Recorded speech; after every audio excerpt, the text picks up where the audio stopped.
The chamber was vast, built to remind visitors of their insignificance. 12 towering seats arranged in a circle, each occupied by representatives of the elder species who had ruled the galaxy for thousands of years. In the center stood 3 humans, small by comparison, dressed in simple dark uniforms that bore no decoration except a single blue emblem over their hearts. Ambassador Taimin stood perfectly still as the council speaker. A tall avian creature named Vexthar spread his wings wide. The gesture was meant to intimidate. Behind Taimin, military liaison Hana kept her hands clasped behind her back, her face showing nothing. Chief negotiator Jiwoo held a data pad, but hadn't looked at it once during the entire proceeding.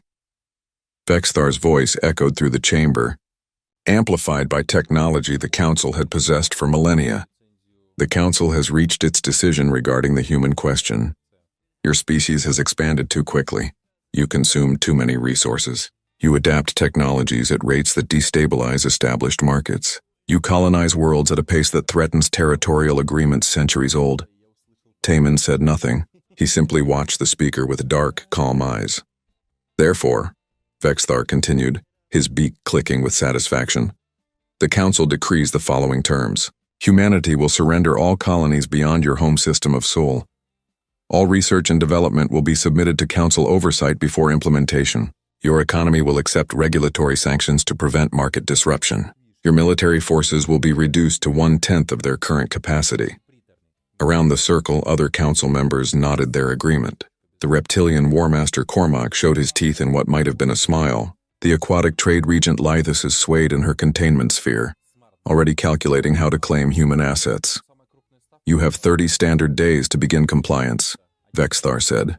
Failure to meet these terms will result in forcible containment and the stripping of all rights within Council space. Do you understand? For a long moment, Taimin was silent. The chamber waited. Some Council members leaned forward, expecting outrage or desperate pleading. Others looked bored, as if this was already decided and the human response didn't matter. Finally, Taimin spoke. His voice was quiet, but it carried clearly through the enormous space. Is this negotiable? Vexthar's head tilted, his large eyes glittering. It is not. The Council has spoken with one voice. These terms are final. Taimin nodded once. He turned to Hana, who touched her wrist device. A soft chime indicated that the Council's terms had been transmitted through the quantum network to Earth and every human colony simultaneously. The message would arrive instantly, no matter the distance. Humanity will provide our response within the allotted time frame, Taimin said. His tone was neither angry nor defeated. It was simply factual, like a man reading coordinates or reporting the weather. We have nothing further to discuss. He turned and walked toward the chamber's exit. Hana and Jiwoo followed without a word. Their footsteps echoed on the polished floor, each step measured and even. That is all? Vexthar called after them. No protest? No demands for reconsideration?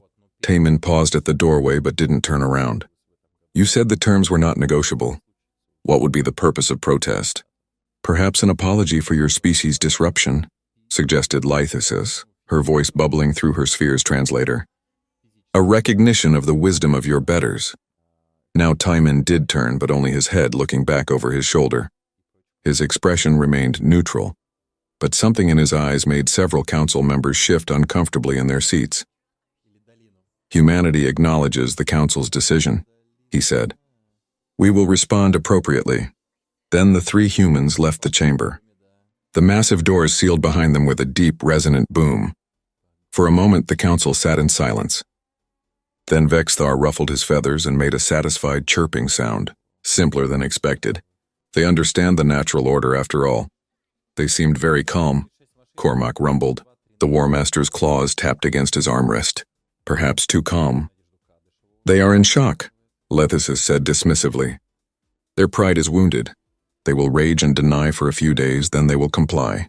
They have no choice. Other Council members murmured their agreement. The youngest species, the crystalline Theran representative, asked quietly, should we not have offered some compromise? The humans have been valuable trade partners. Vexithar's head swiveled toward the young representative. And that is precisely the problem. They became too valuable too quickly. They made themselves necessary to too many species. This creates dependency, which creates vulnerability. Better to prune this branch before it grows strong enough to threaten the tree. But their military capabilities, the Tharan began, are insignificant compared to the combined might of the Council, Vexthar interrupted. They have a few hundred warships. We have tens of thousands. They have colonies on 40 worlds. We control 4,000 systems. The mathematics are simple. Cormac stopped tapping his claws. It is not their current strength that concerns me. It is their rate of growth. 20 years ago, they had wooden boats on a single ocean. Today, they have quantum drives and settlements in 36 systems. What will they have in another 20 years if we do not contain them now? Which is why we act today, Vexthar said firmly. The decision is made. The terms are delivered.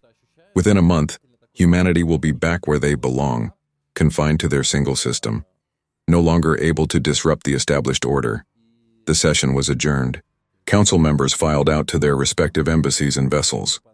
Many were already discussing how to divide human territories and assets. It would be a significant windfall, and everyone wanted their share. On his flagship orbiting Axis Prime, Cormac stood before a tactical display showing human space. His second-in-command, a younger member of his species, approached cautiously. The human's ambassador was very composed. The younger officer observed. "No threats, no bargaining, no emotional display." "Yes," Cormac said slowly. He acted like a soldier receiving orders, not like a diplomat facing his civilization's end. "You think they will fight?" Cormac's tail swished back and forth, a sign of deep thought among his people. "I think they will do something. I do not yet know what. Increase surveillance on all human territories. I want to know the moment anything unusual occurs." "As you command, War Master." But Cormac continued staring at the display, at the cluster of stars marked in human blue. They seemed so small on the map, so insignificant. Yet something in Ambassador Tayman's eyes had been neither small nor insignificant. It had been the look of someone who had just made a very important decision. Cormac had seen that look before, in the eyes of enemies who were about to do something desperate or brilliant. He had learned long ago not to dismiss that look, regardless of how weak the enemy appeared, but the Council had spoken. The terms were set, and in 30 days they would have their answer. The War Master just hoped they were prepared for whatever that answer might be. The message from Earth arrived at Haven 7 within seconds of the Council's ultimatum. Colonial Administrator Dong Hyun read it 3 times, then looked out the window of his office at the thriving settlement below. 50,000 humans called this world home. They had built cities, farms, schools, and parks. Children played in streets that hadn't existed 5 years ago. Now it all had to go. He pressed the emergency broadcast button. Every screen, every device, every communication panel on Haven 7 activated simultaneously. His face appeared on all of them. "This is Administrator Dong Hyun. All residents of Haven 7, please remain calm. I have received direct orders from Earth. We are evacuating this colony. This is not a drill. We have 25 days to complete the evacuation. Everyone will be brought home safely. Please follow the instructions you are about to receive." He expected panic. He expected questions and protests. Instead, the response was immediate and orderly. Within hours, the first transport ships began arriving. Within days, entire neighborhoods were empty. Dong Hyun walked through the city's main plaza on day 7. It was already deserted. The buildings stood intact, but they felt hollow, like shells left behind by something that had moved on. His chief engineer, Minji, approached with a data pad. "All manufacturing equipment has been disassembled and loaded," she reported. "The agricultural processors are being stripped now. The power cores will be the last things to go." "What about the orbital station?" Minji smiled slightly. "That's the interesting part. We're not leaving it." Dong Hyun raised an eyebrow. "The Council will just take it. Let them try." Minji pulled up a schematic on her pad. "We've been installing new systems. When we leave, this station will be inoperable to anyone without human-specific neural interfaces. The Council's engineers won't be able to make it work. They'll barely be able to open the doors. Won't they just reverse engineer it? They can try. It will take them decades if they ever manage it at all." Minji's smile widened. "We've been holding back, Administrator. Following Council regulations, using their approved technologies, staying within their guidelines. Now we don't have to." A Vexian reporter managed to get through the security cordon on day 15. She was broadcasting to Council space. showing the empty human colony to billions of viewers. She found Dong-hyun supervising the final dismantling of the central power grid. "Administrator, why is humanity complying so readily with the Council's demands?" she asked, her translator making her chirping voice sound curious. "We expected resistance." Dong-hyun looked at her, his expression neutral. "We're not coming back." Something in his tone made her feathers ruffle. "What do you mean?" "I mean exactly what I said. We're leaving. We won't return. Haven 7 will no longer be a human colony." He gestured to the empty city around them. "Does this look like compliance to you? Or does it look like something else?" The reporter didn't understand. Neither did most of the galaxy watching her broadcast. They saw humans packing up, leaving quietly, doing exactly what the Council had demanded. They called it a victory for established order. Only a few noticed the details that didn't quite make sense. On the frontier station designated Hope's Gate, Governor Bora oversaw the closure of the largest human trade hub in Council space. Merchants from 60 different species had operated here, exchanging goods from across the galaxy. Now the station was emptying. A trader from the Theron Collective, one of the younger species who had always been friendly with humans, approached Bora desperately. "Please, Governor, where will we trade now? Your people were fair. You charged reasonable fees. You maintained the station better than anyone else could." Bora felt genuine sadness. She had liked the Theron. They were honest and hard-working. "I'm sorry. We have no choice. But the Council has made their decision. We are making ours." She touched the trader's crystalline shoulder gently. "I hope we meet again someday, friend. Under better circumstances." The last ships left Hope's Gate on day 22. The station's lights went dark section by section. The Theron trader watched from his own ship, feeling something he couldn't quite name. It wasn't just sadness. It was foreboding. In orbit around the Council capital world, Trade Regent Lyths received reports with growing satisfaction. "The humans are leaving everything behind," she told her staff. "Their stations, their facilities, their carefully cultivated colonies. We will claim it all." Her chief analyst, however, looked troubled. "Regent, there's something unusual in the data. The human evacuation fleet isn't making as many trips as it should." "Explain." "Haven 7 had 50,000 residents. Based on the cargo capacity of human transport ships, they should have needed at least 200 trips to evacuate everyone and their essential equipment. But our surveillance shows they made fewer than 50 trips." Lythis swayed in her sphere, considering. "Perhaps they left people behind." "No, Regent. We've scanned the colony. It's completely empty. Not a single human remains. Then they left their equipment. That's the problem. They didn't. When our survey teams entered the facilities, they found everything stripped. Even things that should have been bolted down permanently. It's like they somehow compressed months of work into days." Lythis dismissed the concern with a wave of her tentacle. They were motivated by fear. Fear makes species capable of impressive efficiency, but the analyst wasn't convinced. Neither was War Master Cormac, who had been monitoring human military movements. Admiral Yuna commanded the human defense fleet, and she was pulling back every ship, every patrol, every listening post. Not a single human warship remained in Council space by day 18, but the math didn't work. Cormac had counted 300 human warships spread across their territories. When they withdrew, he counted the same 300 returning to Sol system. But reports from his scouts insisted there had been more ships than that. Far more. Where did the rest go? He demanded of his intelligence officers. They had no answer. The humans weren't hiding their movements.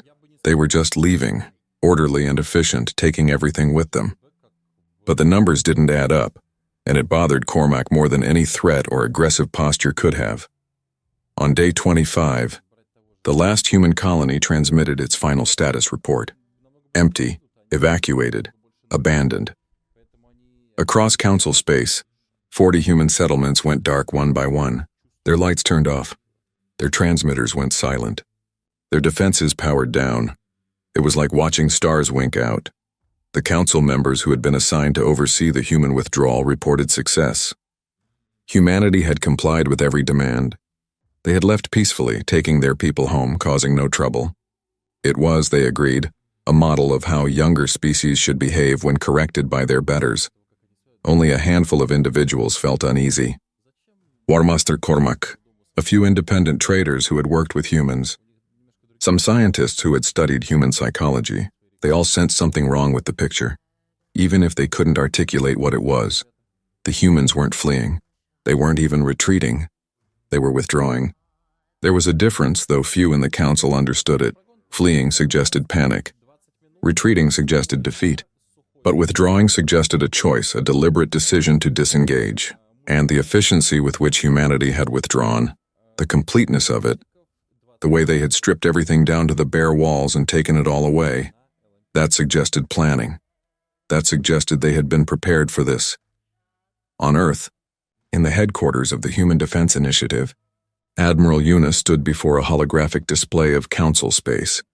Every human presence was now gone from that map. The Sol system stood alone, a small cluster of blue lights surrounded by the vast expanse of alien territory. Hana entered the command center and stood beside Una.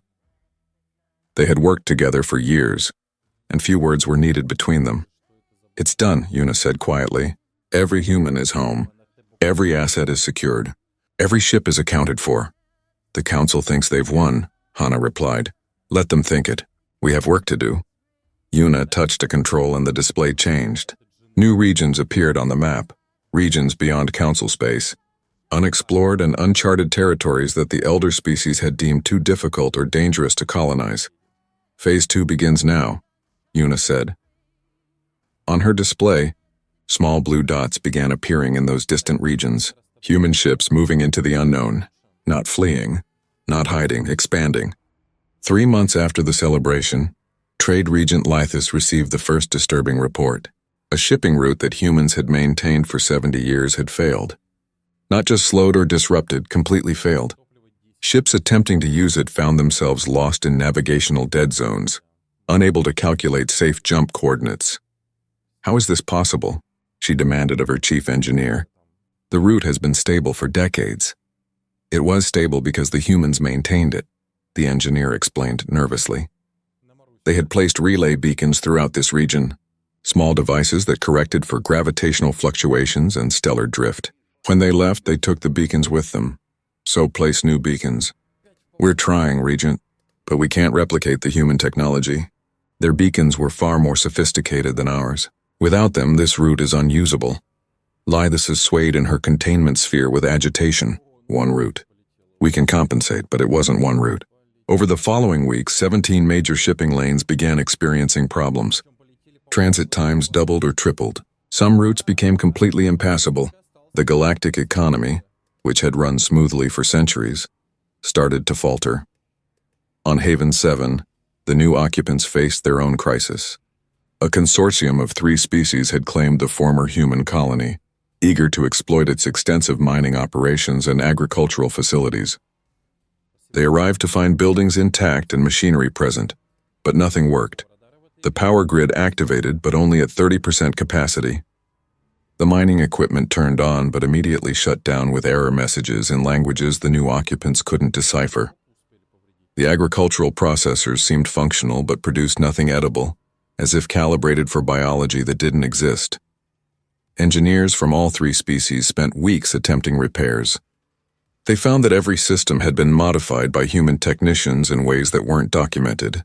The modifications were brilliant, more efficient than standard designs, but completely incomprehensible. It's like they rebuilt everything from scratch using principles we don't understand, one frustrated engineer reported. "The equipment looks normal, but it functions on theories we haven't discovered yet."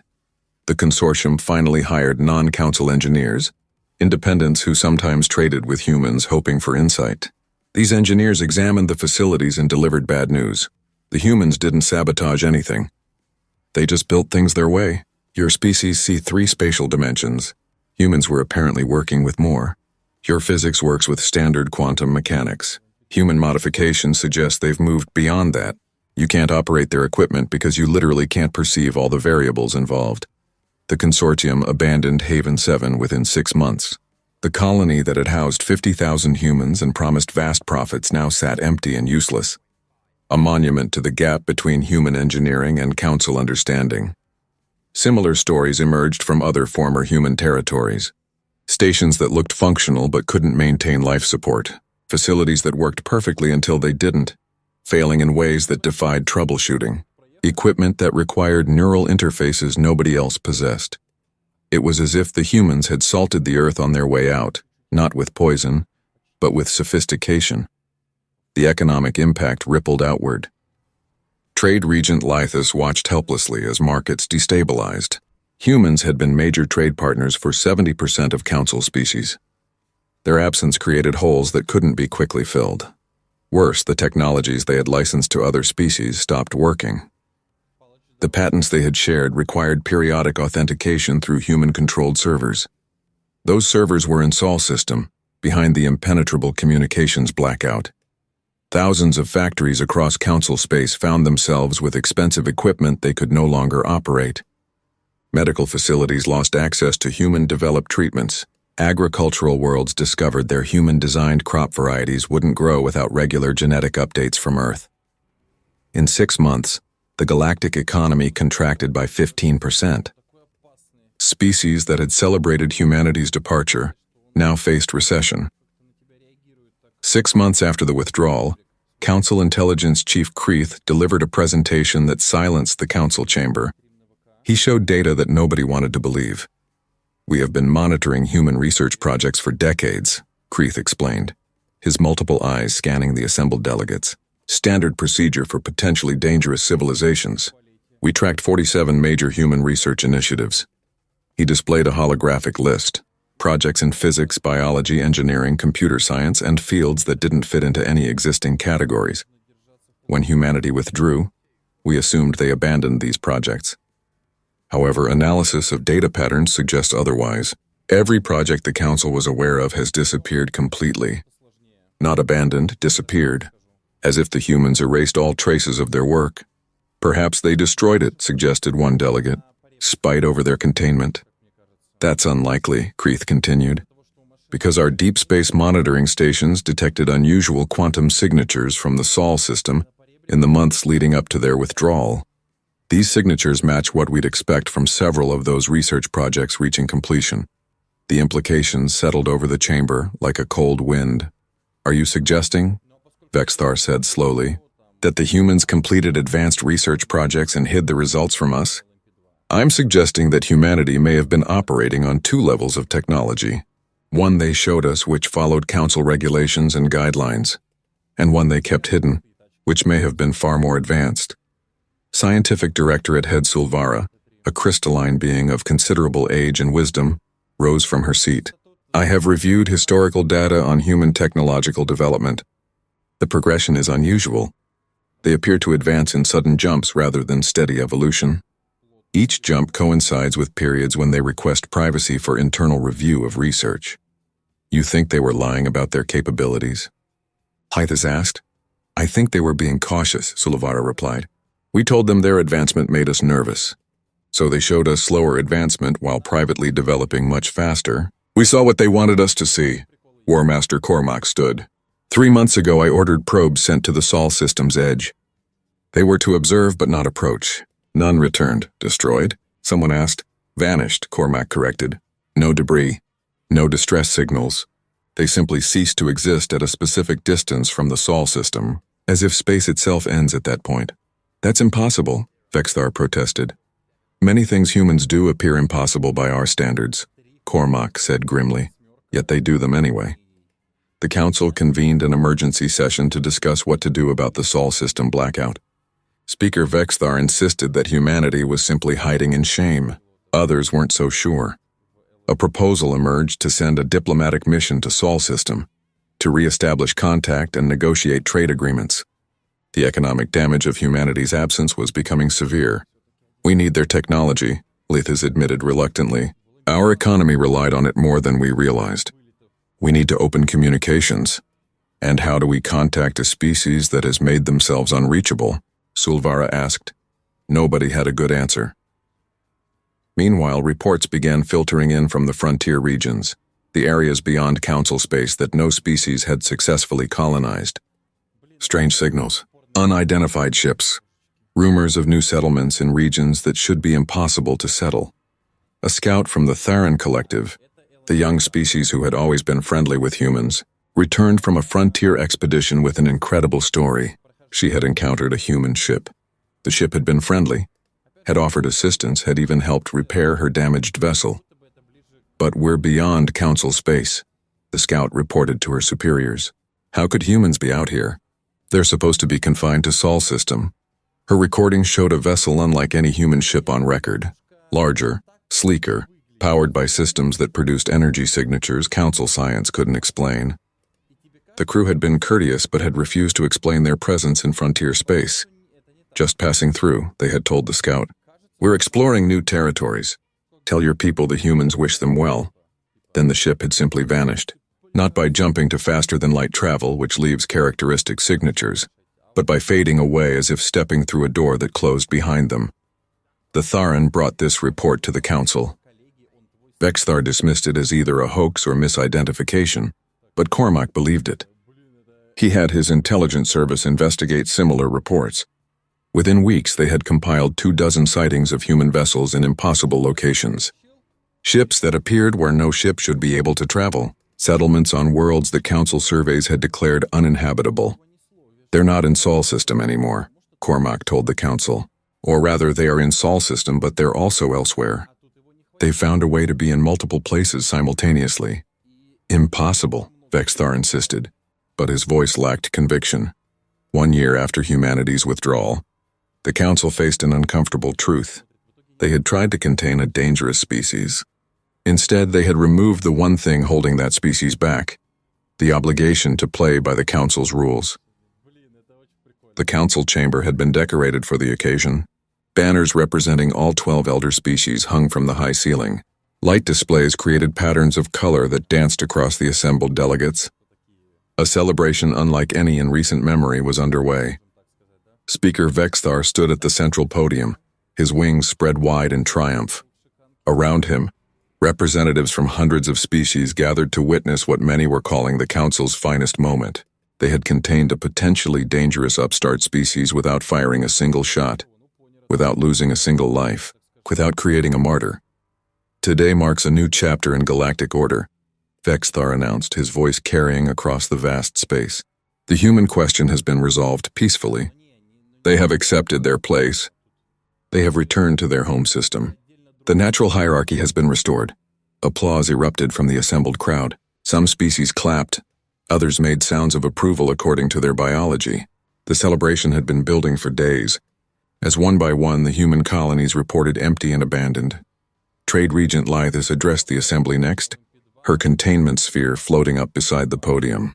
The economic disruption caused by human expansion has ended. Markets are already stabilizing. The resources they consumed will be redistributed more efficiently. Their colonies will be resettled by species who understand patience and proper development. More applause. Delegates were already signing agreements to claim former human territories. The mining colony on Haven 7 would go to a consortium of 3 species. The trade stations would be divided among the merchant guilds. The agricultural worlds would be parceled out to civilizations that needed food production. Only War Master Cormac seemed subdued. He stood at his seat watching the celebration but not participating. His second-in-command leaned close and whispered, "You do not celebrate, War Master?" "I celebrate nothing until I understand what truly happened," Cormac replied quietly. "The humans left too easily. Too completely. Something is wrong. They had no choice. We gave them an ultimatum they could not refuse." "Perhaps." Cormac's claws tapped against his armrest. "Or perhaps we gave them exactly what they wanted." His second-in-command looked confused but said nothing more. Around them, the celebration continued. On day 30, the moment arrived for humanity's official response. The Council had demanded an acknowledgement, a formal acceptance of the terms. Ambassador Taman had promised to deliver it. The chamber fell silent as the quantum transmission activated. A holographic projection materialized in the center of the room, showing Taman standing in what appeared to be an office. Through the window behind him, Earth could be seen, blue and beautiful and seemingly vulnerable. Taman looked older than when he had left the Council chambers a month ago. His face was thinner, his eyes more serious, but his voice remained calm and measured. Council Speaker Vexthar honored representatives. I speak for humanity in this final communication. Final communication. Several council members noticed the phrasing but dismissed it. The human species has complied fully with the Council's demands. We have withdrawn from all territories beyond the Sol system. Every colony has been evacuated. Every station has been abandoned. Every military vessel has returned home. We have ceased all interaction with Council species and their associated civilizations. Vexthar ruffled his feathers with satisfaction.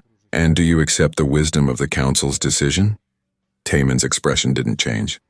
We have learned much from the Council. For that education, we are grateful. You understand that humanity will remain confined to your home system indefinitely? That any attempt to re-establish presence in Council space will be met with forcible containment? We understand the Council's position completely, Taemin replied. Humanity will honor this arrangement. We will not return to Council space. Lythis' voice bubbled through her sphere's translator. Perhaps this experience has taught your species the value of humility? Of knowing one's place among the stars? For the first time, something flickered across Taemin's face. It might have been amusement, though it vanished too quickly to be certain. The Council has taught humanity many valuable lessons. We will apply them thoroughly. Vexthar spread his wings wider. Then we are satisfied. Humanity has learned wisdom. Perhaps in a few centuries, when you have matured properly, the Council will consider allowing limited expansion under our guidance. That will not be necessary, Taemin said, but we appreciate the offer. You refuse the possibility of future membership? Vexthar's head tilted in surprise. We decline the invitation to wait centuries for permission we no longer need. Taemin's voice remained perfectly polite, but his words carried an edge that made several Council members shift uncomfortably. Humanity wishes the Council peace and prosperity. We hold no ill will. We harbor no desire for revenge. We simply choose a different path. There is no other path, Vexthar said sharply. The galaxy is divided between Council space and the territories of civilizations under our protection. Where else would you go? That is humanity's concern, not yours. Taemin looked directly at the Council speaker. You demanded we leave your space. We have left. You demanded we cease interaction with your members. We have ceased. You have what you wanted, Speaker Vexthar. Be content with your victory. The word victory carried a strange inflection, as if Taemin found some private humor in it. This will be our final transmission, Taemin continued. Humanity thanks the Council for clarifying our relationship. Farewell. Wait, Vexthar began, but the transmission cut off. The holographic projection vanished, and then something unprecedented happened. Every human relay station in Council space, every quantum communication node, every satellite network that humanity had established over 2 centuries of integration, all of it went offline simultaneously. The Sol system's transponders stopped broadcasting. Its communication channels went dark. It was as if someone had drawn a curtain around the entire star system. No signals could get in. No signals could get out. The Sol system became a black hole in the galaxy's information network. Technicians rushed to re-establish contact. They found nothing. The human systems weren't damaged or destroyed. They had simply been shut down from the inside, encrypted with codes that would take years to break. If they could be broken at all, the Sol system had gone silent. For a moment, uncertainty rippled through the celebrating crowd. Then Vexthar laughed, a sharp chirping sound. Let them sulk in isolation. They have cut themselves off from galactic civilization. They will stagnate while we continue to advance. It is their loss, not ours. The crowd's mood recovered. Yes, that made sense. The humans were bitter about their defeat. Let them hide in their single system. Let them nurse their wounded pride. Meanwhile, the rest of the galaxy would move forward without them. The celebration resumed with renewed energy. By evening, most delegates were engaged in elaborate discussions about the division of human assets. The legal frameworks were complex, but everyone was eager to claim their share of what humanity had left behind. Trade Regent Lythis hosted a dinner for the merchant guilds, where she outlined the economic opportunities presented by humanity's withdrawal. Their absence creates vacuums in 17 major markets. Those who act quickly will profit enormously. Only Cormac remained troubled. He left the celebration early and returned to his flagship. There he reviewed surveillance data from the Sol system's edge. Council probes had been monitoring human space continuously, even during the celebration. Show me the last readings before the blackout, he ordered. His analyst displayed the data. For just a moment before the communication systems went dark, the probes had detected something unusual. Energy readings that spiked far beyond normal levels. Gravitational fluctuations that shouldn't have been possible, and what might have been thousands of ships moving inside the Sol system, far more than humanity should have possessed. But then everything went dark, and the reading stopped. What was happening in there? Cormac muttered. His second-in-command ventured. Perhaps they were destroying their own infrastructure? A final gesture of defiance? Cormac's tail swished back and forth. Or they were building something. Something they didn't want us to see. What could they build in 30 days? That is what worries me. Cormac stared at the dark spot on his display where the Sol system should have been broadcasting. We assumed they would take years to recover from the setback. But what if they weren't set back at all? What if we just gave them exactly what they needed? Needed for what? Cormac had no answer. He could only watch the darkness where humanity had disappeared and wonder what was happening in that silence. 18 months after humanity's withdrawal, Captain Yunseo made first contact with the Kaleth species on a world the Council had never bothered to investigate. The Kaleth were a peaceful species, barely entering their industrial age, struggling to survive on a planet with harsh atmospheric conditions. Yunseo's ship descended from the sky not as a conqueror but as a friend. She and her crew offered technology to help the Kaleth breathe easier in their own air. They shared agricultural techniques that could triple food production. They asked for nothing in return except friendship. The Kaleth elders were suspicious at first. We have heard of the great powers of the galaxy. They care nothing for small species like us. We're not them, Yunseo replied simply. We're humans, and we remember what it's like to be small. Within months, the Kaleth signed a mutual cooperation agreement with humanity. They were the first, but they would not be the last. Chief Ambassador Hyunwoo led the diplomatic corps that made contact with 43 species across frontier space over the next year. Some were pre-industrial, like the Kaleth. Others were moderately advanced but had been ignored or rejected by the Council for various reasons. Too aggressive, too unpredictable, too different. Humanity welcomed them all. Not as subjects or inferiors, but as equals. The only requirement for joining, what humans called the independent territories, was a commitment to peaceful cooperation and mutual respect. The Council first learned about the independent territories when a trade delegation arrived, unannounced at a Council border station. The delegation consisted of species the Council had never seen before, traveling on human-designed ships, bearing goods from regions that shouldn't be colonizable. We represent the independent territories, their spokesperson announced. We seek trade agreements with Council species on fair terms. The station commander immediately contacted his superiors. Within hours, the report reached the Council chambers. Within days, scouts were dispatched to investigate. What they found shocked them. Beyond Council space, humanity had established something unprecedented. Not an empire built on conquest, but a federation built on cooperation. 43 member species, each maintaining their sovereignty, each contributing according to their abilities. And the technology. The scouts couldn't believe what they were seeing. Stations orbiting stars that would kill any Council species. Habitats and environments that shouldn't support life. Ships that moved through space using principles that defied known physics.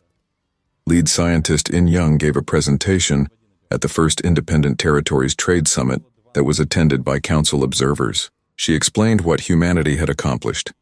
For 2 centuries we followed Council regulations, In Young said. We used approved technologies. We stayed within established parameters. We did this because we wanted to be good neighbors. But the Council taught us that being a good neighbor wasn't enough. So we stopped trying to fit into your systems and built our own. She displayed holographic schematics that made the Council observers' heads hurt. Literally. The mathematics involved dimensions that most Council species couldn't perceive. We cracked the dimensional barriers. In Young continued. We developed faster-than-light communication that doesn't require relay stations. We created propulsion systems that manipulate space-time directly. We learned to build habitats that modify local physics to support life in any environment. One observer managed to ask, "How? This should take millions of years of research." In Young smiled. "It took us 3 years of focused work. When you removed all distractions, when you gave us a common purpose, when you united every human behind a single goal, we achieved what you thought impossible. You gave us the gift of necessity. The council convened emergency sessions to discuss the independent territories. The younger species trade delegation had proven the reports were real. Humanity had somehow leapfrogged past council technology by centuries in less than 2 years. Speaker Vexthar, looking older and less confident than before, addressed the chamber. We must determine humanity's intentions. Are they building an empire to challenge us? War Master Cormac, who had been monitoring independent territories' activity, provided his assessment. They show no aggressive intent. They've made contact with species in frontier regions offering technology and friendship. They've established trade routes that avoid council space entirely. They're not preparing for war. They're simply ignoring us. Ignoring us? Vexthar's feathers ruffled with indignation. We are the Galactic Council. And they don't care, Cormac replied bluntly. We told them to leave, they left. We told them not to come back. They're not coming back. They've moved on. Trade Regent Lethas presented economic data that made the situation clear. The independent territories control resources exceeding our own holdings. Their trade networks are growing faster than ours. Species we've ignored or rejected are joining them eagerly. In 5 years, they will surpass us economically. In 10 years, we will be irrelevant. The chamber fell silent. The unthinkable had happened. The species they had tried to contain had broken free and grown beyond their reach. We must negotiate, Lethas continued. We need their technology. We need access to their trade networks. Our economy cannot survive without it. But how could they negotiate when humanity wouldn't communicate? The answer came from an unexpected source. The Tharan Collective, the young species who had always maintained friendly relations with humans, offered to act as intermediaries. They could contact the independent territories and request a meeting. 3 months later, Ambassador Taemin returned to the council chambers. He was older now, his hair showing gray at the temples, but he carried himself differently than before. Not with the careful dignity of someone asking for permission, but with the quiet confidence of someone who didn't need it. The chamber was packed. Every council species had sent representatives. Everyone wanted to see what humanity had become. Taemin stood in the center of the chamber, in the same spot where he had received the council's ultimatum 2.5 years ago. But this time he was not alone. Behind him stood representatives from the independent territories, species the council had never seen, beings from worlds the council had never explored. Speaker Vexthar opened the session, his voice lacking its former authority. Ambassador Taemin, the council welcomes your return. We hope to re-establish diplomatic and economic relations with humanity. I'm not here as a representative of humanity alone, Taemin replied. I represent the independent territories, 43 sovereign species who have chosen cooperation over competition. We understand, Vexthar said carefully, and we are interested in dialogue with your alliance. It's not an alliance. It's a federation. And I'm curious, Speaker, about what the council wants to discuss. Trade Regent Lethas spoke up. The council recognizes that mistakes were made in our previous negotiations. We were too hasty, too harsh. We would like to revise our earlier position and welcome humanity back into council space. Taemin's expression didn't change. That won't be necessary. We have no interest in returning to council space. But surely, Vexthar interjected, humanity wants to be part of the greater galactic community? We are part of a galactic community, Taemin said. Just not yours. The words hung in the air like a knife. Not said with anger or spite, just simple fact. War Master Cormac, who had always been the most perceptive of the council members, asked the question everyone else was afraid to voice. What do you want from us, Ambassador? Taemin turned to face the War Master directly. Nothing. We wanted trade partners, you gave us demands. We wanted cooperation, you gave us ultimatums. We wanted to be part of your council. You wanted us beneath it. So we built our own path. He gestured to the representatives behind him. These species would have joined your council if you'd invited them. But you didn't. You deemed them too primitive, too different, too troublesome. We saw potential where you saw problems.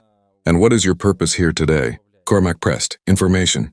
The independent territories believe in open communication. We're informing you of our existence and our intentions. We seek peaceful coexistence. We have no territorial claims on council space.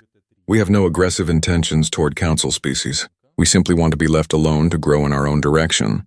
And if the council objects? Vexthar asked. attempting to reclaim some authority. For the first time, Taemin's expression hardened. Then the council would be making a mistake. We didn't leave because we were weak. We left because fighting you would have been a waste of resources better spent elsewhere. But if you force a conflict, we will defend ourselves. And I promise you, Speaker Vexthar, you won't like what we've become in our isolation. The chamber fell silent. It wasn't a threat exactly. It was a statement of fact, delivered with the calm certainty of someone who knew exactly what they were capable of. Admiral Hana's fleet arrived in council space a week later, and any thoughts of forcing the issue died instantly. The fleet consisted of 200 vessels, each one larger and more advanced than anything the council had ever built. They didn't enter council territory, but they positioned themselves at the border, clearly visible to every long-range scanner. The fleet's purpose wasn't aggression. It was simply presence,